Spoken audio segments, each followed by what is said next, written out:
Iran সহ গোটা মুসলিম বিশ্ব এতদিন ধরে যা চেয়েছিল, এবার সেই স্বপ্নই সত্যি হতে যাচ্ছে মধ্যপ্রাচ্যে।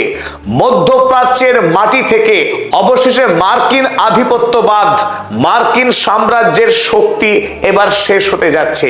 মার্কিন যুক্তরাষ্ট্রকে ইরান এই যুদ্ধে পরাস্ত করবার পর আমেরিকার জন্য আর কোনো পথ খোলা নেই মধ্যপ্রাচ্য থেকে পাততাড়ি গুটিয়ে নেওয়া ছাড়া। এতদিন ধরে 1970-এর দশক থেকে সৌদি আরব আমেরিকার ছিল গুরুত্বপূর্ণ সামরিক এবং বাণিজ্যিক পার্টনার। সেই সৌদি আরবের সঙ্গে আমেরিকার সম্পর্ক এবার তলানিতে এসে ঠেকেছে।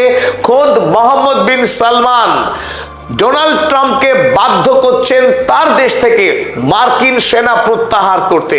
আর যদি সৌদি আরবের সঙ্গে মার্কিন সাম্রাজ্যের সম্পর্ক না থাকে, গোটা পৃথিবীর ভূ রাজনীতি আমূল বদলে যাবে। কারণ এই সৌদি আরবের উপর ভর করেই এতদিন বিশ্বে শাসন করছিল আমেরিকা যুক্তরাষ্ট্র। হ্যাঁ, এতে এতটুকু ভুল নেই, কারণ আমেরিকার ডলারের যে শক্তি তৈরি হয়েছিল তার ভিত ছিল আরবের তেল।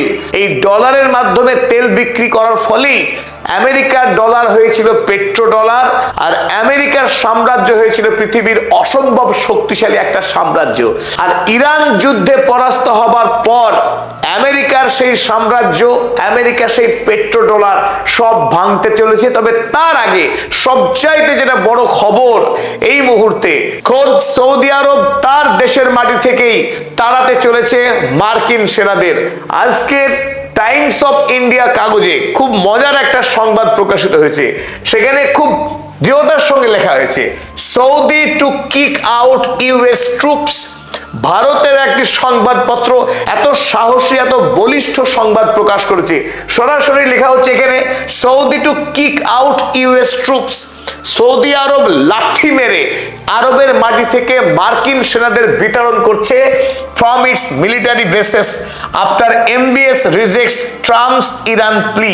সৌদি আরবে যে মার্কিন ঘাঁটি ছিল, বিশেষ করে প্রিন্স সুলতান এয়ারবেস, যেটি আমেরিকা এবং সৌদি আরব উভয় দেশের জন্যই অত্যন্ত গুরুত্বপূর্ণ ছিল, সেই সুলতান এয়ারবেস থেকেই আমেরিকাকে তাদের দেশের সেনাকে প্রত্যাহার করতে হচ্ছে। তার কারণ এমবিএস রিজেক্টস ট্রাম্পস ইরান প্লি। ইরানের সঙ্গে যখন আমেরিকা যুদ্ধে জড়িয়ে পড়ে, সৌদি আরব সেই যুদ্ধে সব রকম দূরত্ব বজায় রাখার চেষ্টা করে।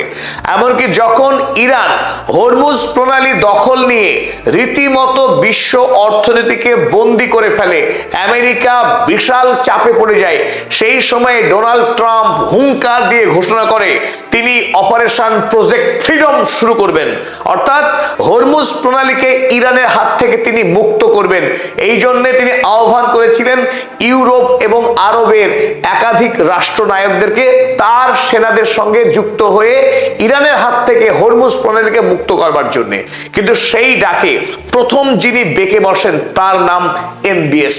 মোহাম্মদ বিন সালমান কোনোভাবেই আমেরিকার পাতা ফাঁদে পা দেয়নি। সেই সময় এমবিএস দাবি করেছিলেন, যদি ইরানের বিরুদ্ধে লড়াইয়ে সৌদি আরব সঙ্গ দেয় তাহলে ইরান ছেড়ে কথা বলবে না। সৌদি আরবের ওপরেও ইরান মারাত্মকভাবে আক্রমণ শুরু করবে, আর তাতে গোটা রিজিয়নে অর্থাৎ গোটা মধ্যপ্রাচ্য জুড়ে এই যুদ্ধ ছড়িয়ে পড়বে। তাছাড়া সৌদি আরব একটি বিষয় খুব স্পষ্ট করে বুঝতে পারছিল, আমেরিকা ইরানের বিরুদ্ধে লড়াইয়ে কোনোভাবেই জয়ী হবে না। অতএব এই যুদ্ধে জড়িয়ে পড়ার অর্থ